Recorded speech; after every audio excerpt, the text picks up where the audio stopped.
Overdose deaths tied to fentanyl has increased over the years, including here in Colorado. We've been tracking this crisis for months, and it's leaving a long-lasting impact, particularly on teenagers and other young adults.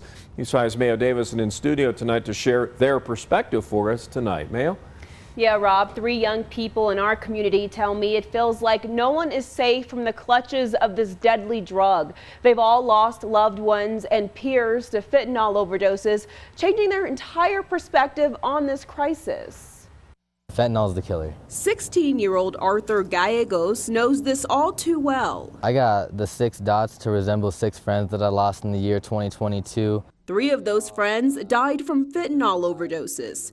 He also lost a classmate at Mitchell High School. I do feel very strongly about the death of that student, and I do give all the condolences to her family. Losing so many people close to him, changing his perspective on the fentanyl crisis. I believe that everyone should know this is what a Xanax is, and this is what a dirty Xanax is, and this is a Xanax that's laced with something else is, you know?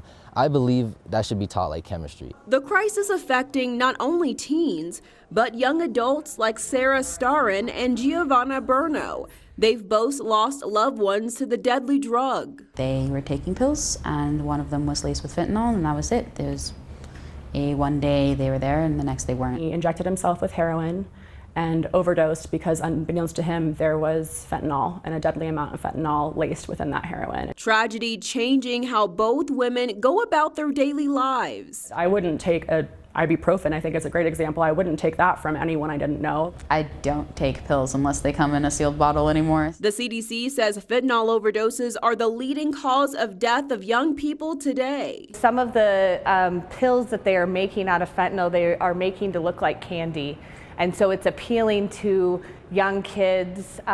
They're getting it from friends who have gotten it from somebody else. Which is why she says it is important parents talk to their children at an early age. How do they say no? How do they feel like they can come to their parents if they've got questions or concerns? To help them make the right decisions. Educate your kids the best you can.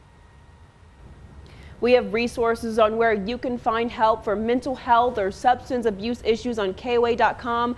Coming up later at 10, you'll hear more from these young people and what they want to see happen moving forward. Rob? An important message.